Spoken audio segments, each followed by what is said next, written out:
I guess I can. Well, hello, everybody. I'm Ed Parcaut and here with Brian Galke. Howdy. How you doing, Brian? Good. Galke.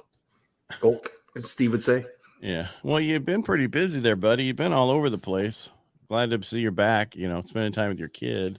Yep. It's my week with the daughter, so. Yeah, well, that's good. Yeah. I'm sure. Yeah, and they're still working on my stuff here. So one day I'll get new internet, but not right now. The downside of right now in Texas, it's 106 degrees outside. So there's not a lot you can do outside during the day. So you have to kind of live like a vampire and There's not much you can do in the evening either. Because what do you guys get down to, like 104? Yeah. Give me the desert for that main fact of. But not all deserts do that. Arizona doesn't do that. Arizona does. So does Vegas. When I was in Vegas, not all. No, they go down to like 90. They don't go down to, or occasionally they'll go down to 70 if they're lucky, 75. Us, we're on the Pacific Ocean. So we get a delta breeze that normally, like, unless we're 110, like we were the other day, we only got down to 72 overnight. But we're only at like 104, 105 in the next few days, and we get down to 66 at night.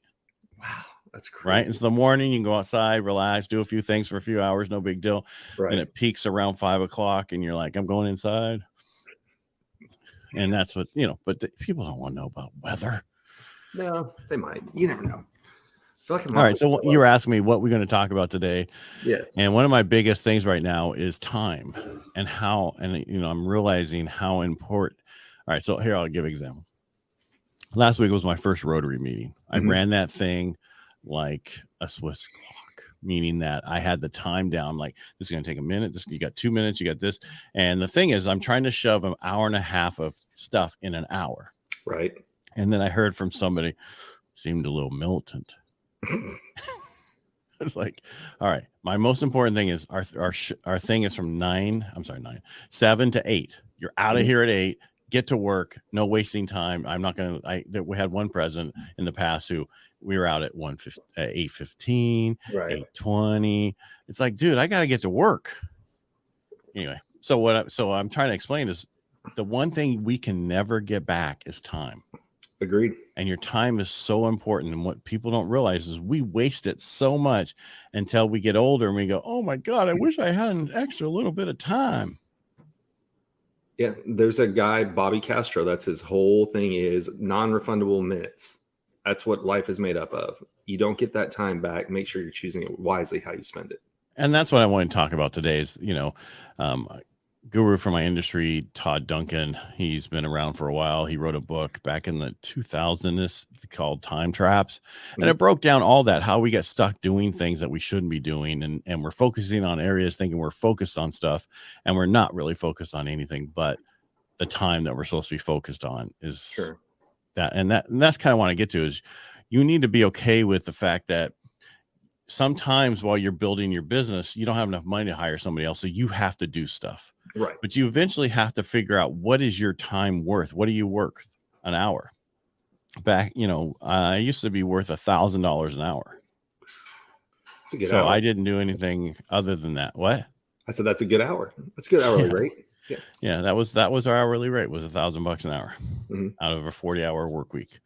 So we did not do anything other than what should be in that. And that's how you have to focus. So if that's what you want to make as a salesperson, or, it's different for people who are hourly and that's all they get, I'm talking about we're a sales show. Right. For salespeople, the most important thing is how much do you want to make? And that should be your hourly rate. Right. If you go off of what you make right now, you can say, well, I only make $43 an hour. Well, still $43 an hour, people might not do some of the stuff that you're doing. Right. Like return, which you could get a VA for, virtual assistant for to handle some of the stuff, copying, emailing, certain things you can do. Right. Chat GPT, looking up, who knows? There's just so much you can have somebody else do. And that's where you need to start focusing on is your time and what your time is worth. And I think a lot of people are afraid to do it that way. There was somebody, I don't remember who it was talked about, what are you doing that's a minimum wage activity? And like you're saying, what's something that you can pay a VA to do that it's not the best use of your time, especially if you're the salesperson, you're the owner, you're whoever, that every hour that you're wasting is really hurting you when you should be paying somebody else to do it. And like you said, there's that initial fear of, well, I don't have the money to pay somebody else, but if it's taking you 4 hours to do what they can do in 1 hour, is it worth it or not? And you can use those 4 hours to create new content, create new products, sell more things. How about just talk to clients? Yes. Forget all that content. I'm sorry, that's a time suck right there in its own. Right. All you need to create. Am I hearing myself again? The voices in your head, I can hear. I got voices in my head. Maybe you're turned up a little higher there on that side. I don't know. We'll see. No, I do have voices in my head, but they're usually not my voice. Gotcha. It's usually my mother. Other voices. No. Anyways, where was I going with that before? Time traps, setting up things, doing it not. So what's the best use of your time? Right. And that's what you need to focus, because we've been through a bunch of stuff. And I think even Steve had said, he has like, write down what you do and what you could put off to somebody else. And that's what you need to do, is go through your current position as the salesperson. What do you do that somebody else could do for you? Right. And what I was going to get at is, you could create an hour of content and cut that up so many different ways that you don't have to create any more content. Right. The problem is we think we got to create so much content. I know this guy who does 5 lives a week on a real estate show. He has a radio show too. And then he also does like 2 more, lives a week on sales. And then he also does a Helping the Brave podcast on stuff. Someone could say that guy could really cut back a lot of that stuff and do a lot more. That would be me, by the way, if you didn't know that. And that's the thing, is I wanted to create all this content just so I got so used to it and I could do it real easily and I wouldn't be nervous on the thing. The more you do it, the better you get it. And that's why I was doing it. Mm-hmm. I understood that eventually I wouldn't have to do it as much, but there's better ways to do things. Right. Like I looked at many times recently, restarting my internet as a podcast and going, maybe I should just focus more on my real estate show. Mm-hmm. Right. Real estate, helping veterans, and sales. Those are the 3 things I really need to focus on right now. Right. Not the failure side. We all know that failure is okay. And we're going to see some of that happening here eventually soon. Mm-hmm. But there's nothing we can do. But so the question really is you need to focus on what's best for your time use. And that's what you go through and you do a list. You break down what you do throughout the day and everything you do, and then pawn that off on somebody else that's not worth that $1 per hour that you want to make. Right. Well, especially now during the summer, if you got kids or, somebody who's trying to find they're in college or they're in high school trying to save up money for college. What's something that you could hire a kid to do? Nothing. That's not sweatshop labor, right? Get a VA. Yeah. Or get a VA. Exactly. I'm just saying, love our kids. Most of them don't want to work. Most of them are going, that's an unusual kid these days. Yeah. Compared to, because we created these monsters by giving them everything. And now, what I want to watch on demand. Why can't I fast? It was funny when you were telling the story about your daughter the other day about the movies. Can we fast forward the credits? Yeah. Yeah. Next. I'm ready for the movie. Next. Yeah. There she's going, Alexa, forward. Next. Skip. That's it. It is funny. Now we're going off tangent for a minute, but just the fact that she knows how to say the A word and like request things is just unbelievable to me. So. Well, we didn't have that lucky stuff. They were like telling us to do that stuff when we were kids. And we just yelled "Mom" real loud, didn't we? Like in Wedding Crashers, "Mom, meatloaf." I thought that was Step Brothers. No, that's well, and Step Brothers too. Same thing. They were, they relied those 2 Step Brothers. There was always one wanted his mom to do stuff and the dad to do the other. Well, that's what's the other one? The Hangover. What's his name? Alan. Remember when they go the second or third one? He's like, "Oh, we're not doing dessert anymore." Oh, sorry. Well, you getting a phone call there, or is that your? No, that was an alarm I had set. Ed's going to be calling me. Don't pick up the phone. Yeah. No, I actually have the silence on and everything else. I don't know why that one popped up. But anyway, back your alarm will go with noise if everything is silent. That's what they do. We're still here. We're just not anywhere so far down the road. But I'm just saying it's important to figure out where you are and where you want to go and figure out that hourly wage. You really need to know that number. And I think people just don't focus on that. They just focus on, okay, you got to get this done. Or they just focus on the stuff instead of sales. Because just like we were talking and you said, well, you can focus on content. You can focus. Yeah, that's important. but also is talking to my clients. I got to talk to a bunch of clients I haven't had a chance to talk to today. Right. And, and because I've been doing content, Right. which I try to focus, like usually, I know today's Tuesday, but usually on Monday, I try to get all my stuff done in the morning. All the content I need to create, I create in the morning. So I was done with it for the week, except for some of the shows I have to do, but everything else is done. Same with my Rotary. I mean, there's emails and other stuff I have to send out from the president that nobody else could send out. Right. Right. But I dropped those things. This is what I want. This is what I want. Dropped it in ChatGPT. And I'm one of the most beautiful email I've ever written in my life. I tell you, it hit things like, and then when you go, oh, it's a little too much. Take that one out. Take that one out. Okay. That's perfect. Right. If I would have had to type that, it would take forever. I called a buddy of mine that was a past president. And I said, what'd you think about that? Sucking up enough? He goes, I just thought you ChatGPT'd it. Maybe. Well, I said, here's the deal. I'm a vet. I'm very direct. And if I just do me, people think I'm rude, short, because most people want, how's your day? How are you doing today? Oh, by the way, what do you want about?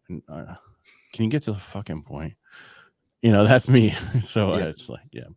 And so, and I'm like, hey, these are volunteers, and our Rotary's volunteer. I can't talk to them like an employee. I can't talk to them like somebody else. I have to, you have to come from a different way. I said I can still be me, but just make my message a little bit lighter. Right. Yes. Well, a little bit more. That's the nice thing. Like you said, you can take anything, put it in ChatGPT, and instead of, it's always easier to edit than create. And that's the big advantage with ChatGPT, or if you use Bard or whatever, which one you use, Jasper. Once it's there, like I'm great at editing something. Creation is tougher for me. Like I was working on a book with somebody else, and if I had to sit down and write out a book, it would take me forever. But she'd had a book that was started. It's way easier for me to edit. And I probably edited 75% of what she had originally had. But if I had to just sit down and start writing a book, I'd get distracted a million different ways. So it's always easier. Creation is hard. Editing is a lot easier. Right. But your number one priority should be talking FaceTime with clients, period. Right. And one of the things I used to do is time blocking. I used to time block and I still do. If you figure out that my Mondays, I got this at 8:30, this at 9, this is 10, this is 11, and that's booked. I don't do anything else but those things, those on Mondays every week. That's it. You know exactly where I'm going to be. And then on Wednesdays at this time, I'm doing radio. At this time, it's already not my whole schedule, but a lot of my schedule is booked out to a certain point. But I used to go ahead. No. Oh, I was gonna say that's my failing. That's why I'm actually here to learn today is I don't do the time blocking, and I used to just be after call, and mine was, I spent probably the last few years being more reactive than proactive because of things going on. And it's definitely something that if you want to get better at sales and improving, you have to lock down your times, right? And then figure out, like you said, what can you do? What can you farm out? But it seems like some days will just fly by. Like you get up, you start answering an email, and the next thing you know, it's 5 o'clock because you did do nothing but respond to emails, or you're in a reactive mode. And it's almost like a time suck where you just travel forward into the future, and all of a sudden it's 5 o'clock and you're like, where did the day go? Versus when you set up tasks and you know what you're going to do. And that's why they say, don't look at your email. What they say, only put, look at your email one time in the morning and one time in the afternoon, and that's it. And then put in your address line at the bottom that you review emails between this time and this time. That was the very first time ever hearing that was the 4-Hour Work Week with Tim Ferriss. I don't know where I didn't hear that, but you haven't read that? Oh, it's a good book. No, so I have ideas that I come up with that aren't somebody else's. Oh, really? But I guess they really are, because you got to remember, not everybody. Back in the 1800s, they've created every idea there ever was going to be for a project. I can't say goods and services and different things they're going to create through trademarks. They didn't need any more trademarks. Close down the trademark department. That's what they said. That's true. Well, they say there's no fresh ideas. There's just different ways of saying it.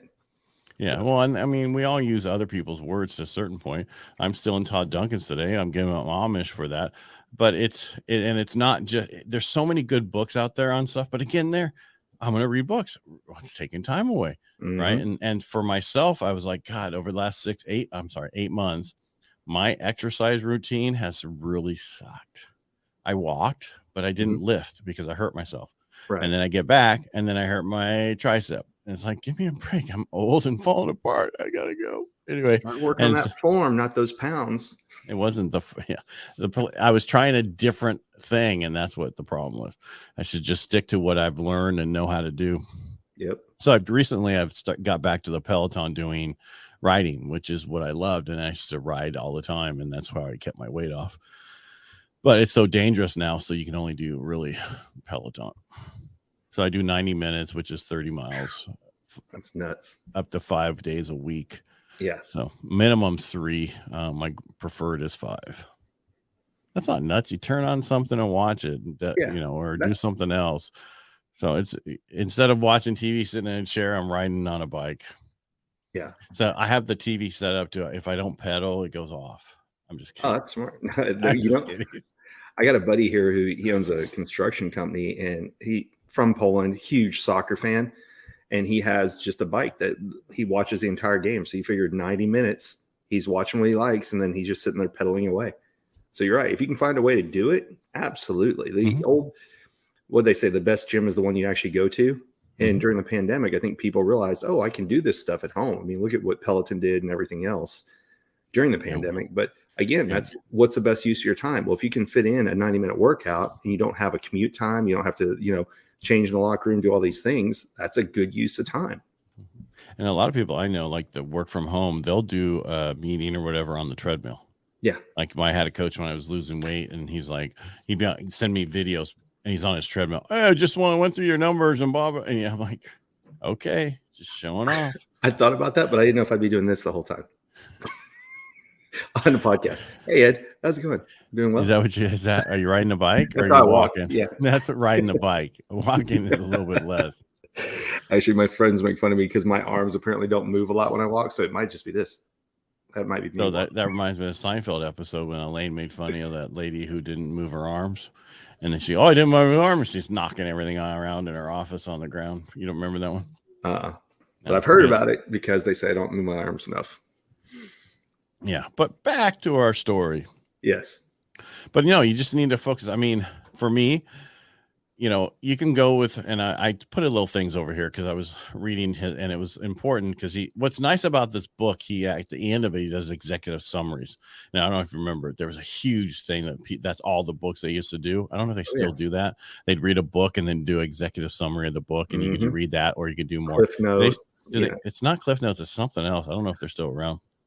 No, I know which one you're talking about. I'm just saying, like, it was a version. And when I was younger, you could buy Cliff Notes for like To Kill a Mockingbird and all that. But then they came out for all the business ones. And I do remember because I used to buy them. They just email you get like 3 a week. Yeah, I can't remember the name of it. Yeah. Yeah. It was great because you didn't have to read. Now you just listen. Who cares? Yeah. So a lot of the gurus will help you accomplish, going through how to get organized and focus. And then basically all you do is you knock down the amount of time to do the same amount of work income is, right? Which is fine. But you need to really focus on, in sales, the customers who are worth your time. And I do this a lot. I've been doing this for a long time. Is I find that certain people send certain type of clients to you. The whole birds of a feather flock together kind of thing. Yep. And so you need to focus on the people who are the most important and are going to send you the most. And I'm sure that's why I don't get calls from somebody anymore. Never know. Anyway, maybe now if he watches your stuff. Anyway, and I get it. It's important to make sure you focus on it, but also you have to make sure that you're not doing it wrong. Like I can't, you never return my call because you don't give me any business and you suck. That would not be a good thing to say to them. Right. Well, I don't know. It might be kind of fun. But I also think we don't spend enough time. The people are like, I'm unfocused. I can't do this. Did you call your past clients this week? No. Did you call your current clients this week? No. What did you do this week? Did you do the postmortems like we talked about last week? No. But what you want to do is you basically pre-qualify your prospects before you pursue them, right? Know who they are, if they're worth your time, if they're going to go through that. I've talked to a few people where like, how much they make an hour? Sorry, I can't help you. You're not going to be able to afford anything right now just because the way the market is. This is what you need to do. All right. Thank you. Have a great day. Where I have an agent who's like, you were short with them. I'm sorry, but I only have so much time. As we talked in the beginning of the show, I don't get any minute back in my life. Right. So if I waste any time at all, I've wasted the most important thing that we have, asset that we have is time. The one limited resource that we truly universally have is time. And the lack of it, every day it gets less time that we're here. Exactly. I'm going to get depressed by the time I'm done with this show. Well, we'll end it on a positive note. I'm not sure what that'll be, but it might be that it's just ending. The one thing I didn't like, or yeah. All right. So in this executive summary, he said that you should never call a prospect unexpectedly. So I guess what they're saying is you should actually know why you're calling them. Not to tell them that they're expecting it, but you should prepare before you make the phone call. That's how I would take it. Right. Because sometimes I like calling clients, them not knowing I'm calling them. Mm-hmm. And I think he's another take on this would be plan your calls with your clients. What time are you available at this time? Are you available at that time? Right. What time are you available so we can talk? Mm-hmm. But there's sometimes that you just want to make the phone call, see how they're doing, and call them for no reason at all. I call listing agents, I call buyers agents, I call everybody just to say, hey, I'm here. And even if I don't get them, I just leave a message saying, hey, I just want to let you know everything's going good on this. Thanks. Have a great day. Yeah. A lot of people, well, why don't you just text? I could. Texting. I don't like texting.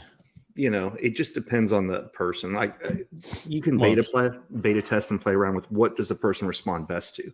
Right. You can. Mm-hmm. You could. Some of my clients, they're not around that long because we're so fast. We don't have, it's a lifetime, but it's like, I can't tell what they're thinking if I don't hear their voice. And that's a good point. For anybody who's new to listening to us, why do we have differing opinions on things? Because we sell different types of products, right? Yours is you want to help someone, you work with them for a month straight, let's say a month, 2 weeks, a month, and then you may not see them again for years, right? Until they purchase the next house. So then you're working on making sure during that defined time period, you're doing everything you can for them versus some of mine is like I talked to somebody last week that the event that we're working on won't be till October. And so there's that you work to build the relationship. You have to maintain the relationship. You handle it different ways. So that's why when we have differences of opinion on here, it's not arguing. It's because we come from different industries and we have different goals, right? All right. But you could take either one of our opinion and they'd work either way in both the industries and change it up when other people don't know.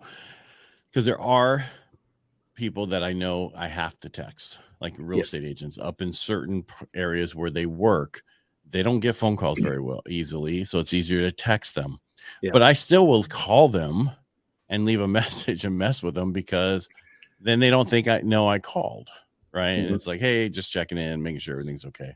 And then they'll text me back. Hey, I'm driving, whatever. I can't take your call right now. And everything. All right. Yeah, everything's fine. Just wanted to let you know this. Oh, thank you. And I want to go back to the thing where they say never call, saying I'm just calling, just to check in. Right. So remember that. No, none of that. Our buddy Joe, he's been our joker before, which we need to get back to getting some jokers on. We need to add some variety to our life again. All right. Well, maybe this week we will. We're talking about focus and time traps. I'll hit up Joe after this. See. Joe again? Yeah. We'll see. But crap, what was I going to say? So if you want to drive Joe nuts, he hates audio text, right? He will never open one. So it's funny because people either want a visual text. Some people like videos, right? But I have a friend who she will use voice text all the time. And it's usually because she's driving. But like you said, phone call, text message. Got a moose back there? What's that? Got a moose back there? I do. I'm out in the wilderness. But they'll try different methods, right? So some people like phone calls. I had a personal incident where I was talking and working with a professional, and all she'd want to do is send an email. I'm like, do we get on the phone? And then she would call and say, okay. I said, well, hey, I'm tied up. I'm walking this. Okay, well, I'm not available again until next week on like Thursday. So you call out of the blue. You don't give me a heads up, ask if I'm free, and then you're not available for a week. That doesn't really work for me. And so that's one of the reasons I was looking to move away from her service, was for that very reason. Right. So anyway, back on to. Yeah. Well, that was, again, would be never call a prospect unexpectedly, like she just did to you, and you couldn't talk. Well, I'm not available.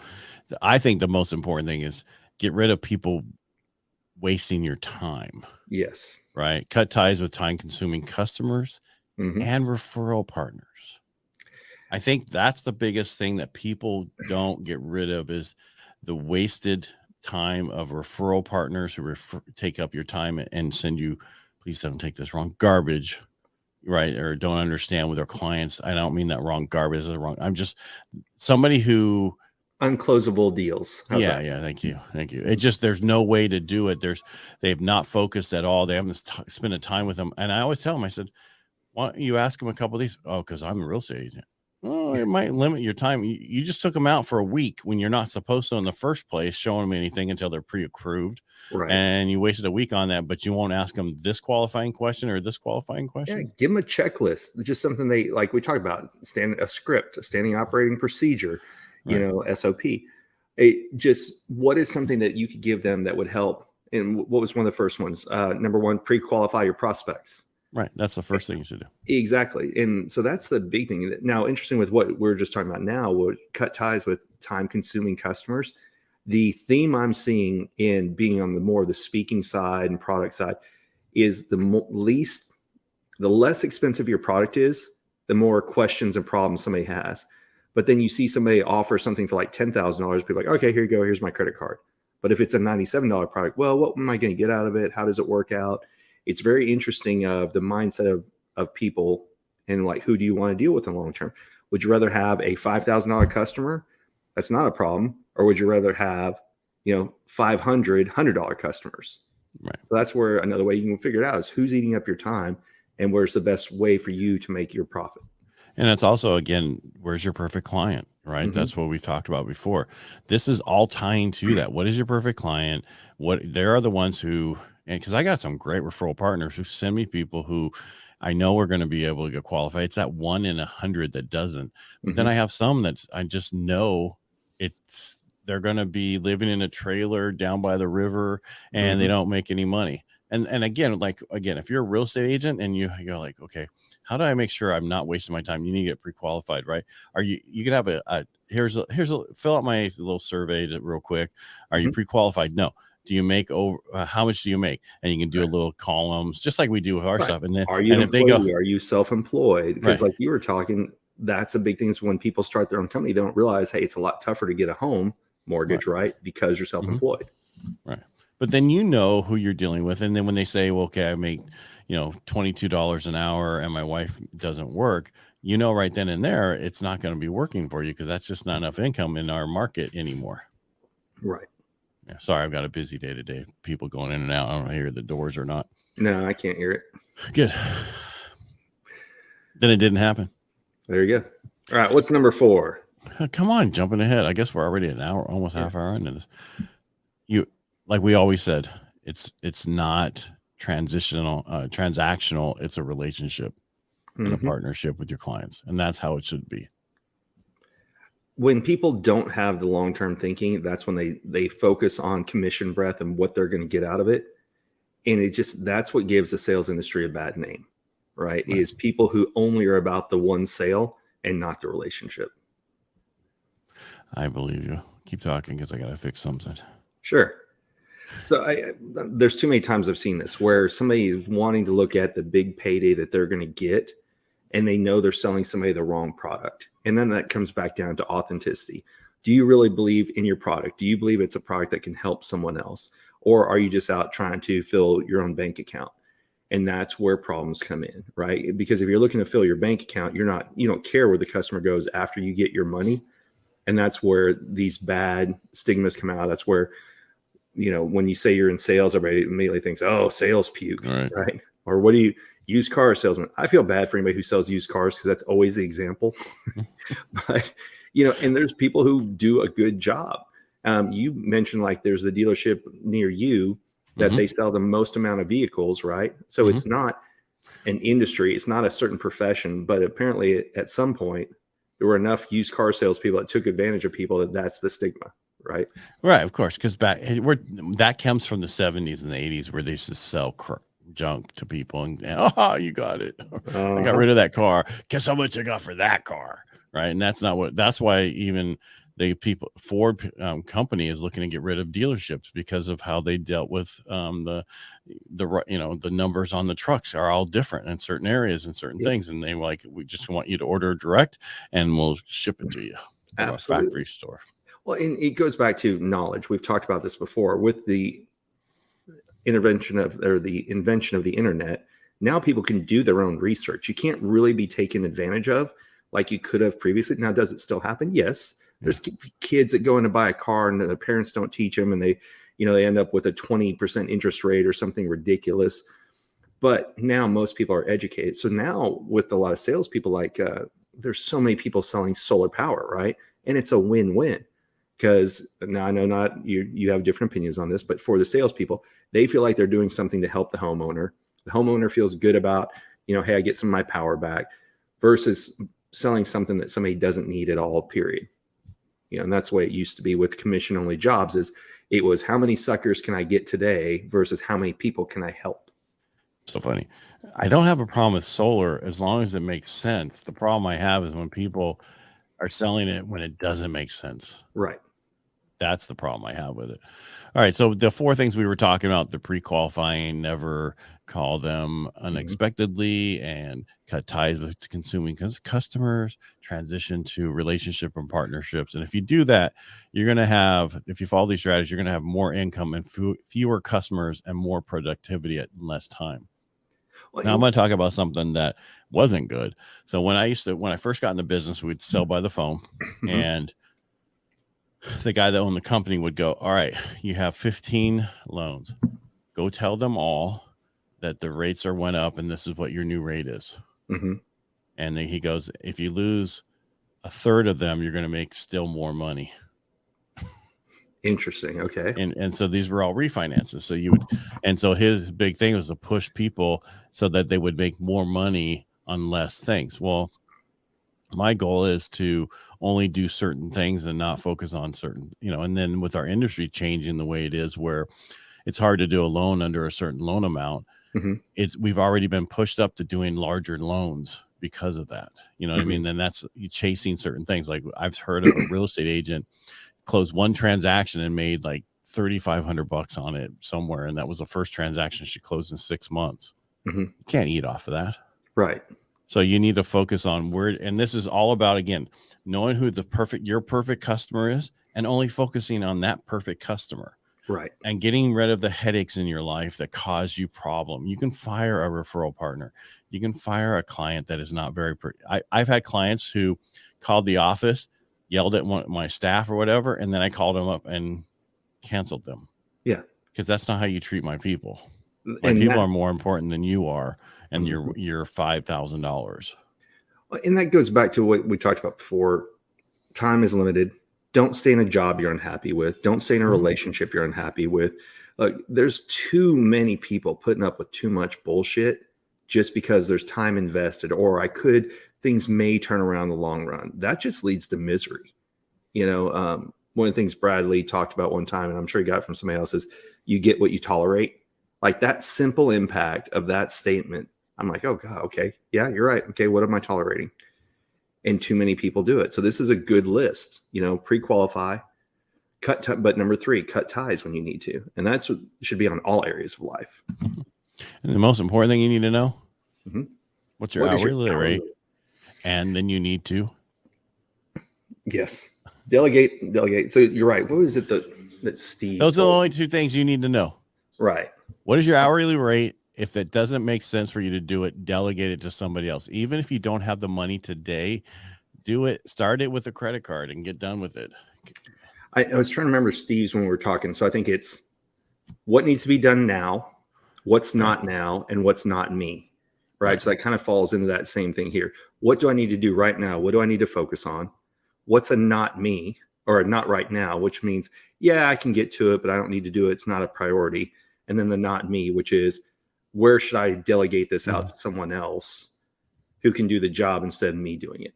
Right. And that's important. But what I look at is when you do a list of what you, so, and everybody says night before, make your list for the next day, but Right. make it about what you will do. Yes. And that's the difference. What will I will, not everything I need to do. I'm not going to get to these last 7 out of the 14 things I wrote on here. So don't put them on there. And that's what not now means. You're not going to if you're not going to do them, don't put them on your list. Right. Put them on. I got to do, I put them on the list, stuff that has to get done when I have extra time or extra body. There's 2 different theories, right? One is always create your ultimate to-do list, and then you'll know everything you need to accomplish over the next 6 months, whatever it is. Then there's a different theory or thought, and that's one guy I know. He teaches put on a list what you know you can accomplish, so you get a series of wins under your belt every single day. Now, don't make it easy, like brush my teeth, but what's something that you want to get on your list, to your point, that I know I'll be able to address or attack at least to a degree. And you can put in some simple wins, but what are some tough ones too? Instead of just this either list that is so long that you never feel like you're making headway on it. And there's a book, The One Thing, which is what one thing is the most important thing for you that day. Then you can move on to other things. But anywho. The one thing. The one thing. Lunch. Yeah. Not for me. For me, it's 4 o'clock. But yeah. It's not for me either. But I guess it is for me. It was just a joke about what's important to you. Yeah.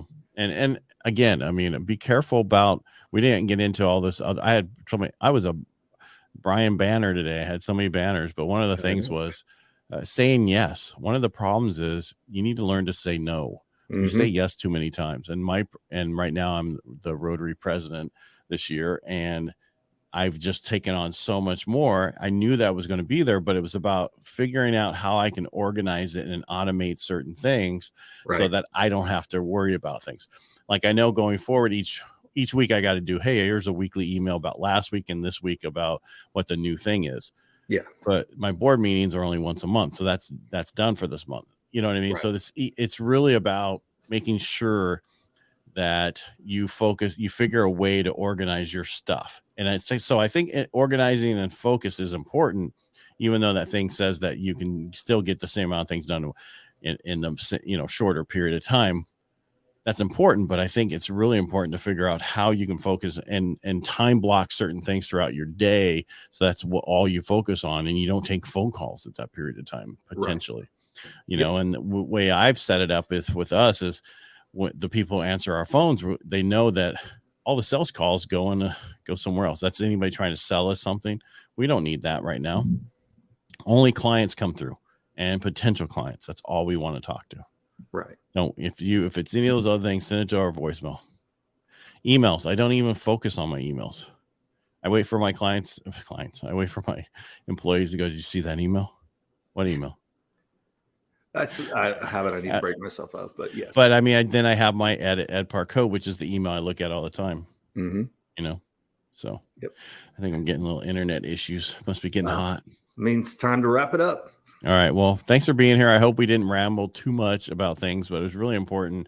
I really liked this. Todd Duncan to me was my guru. I really liked everything he taught. And this was his book, and it was a really good book. But I'm just saying there's other ones out there, so many other things. Just get organized, focus on what you'll focus on, figure out your day. Don't waste your time. You can't get a minute back of your time. There is no pill to go backwards in time. Exactly. You can get a facelift. You can get a facelift, but you can't get your time back. That's right. All right, everybody, make it a great day. Thanks for being here. If you like what we do, please best way to support us is subscribe to our YouTube channel, which is Aces53. And also my channel, Ed Parcaut, or Brian's channel, which is Subtle Skills. Right? Anything else you want to say, Brian? Nope. Everybody have a great day.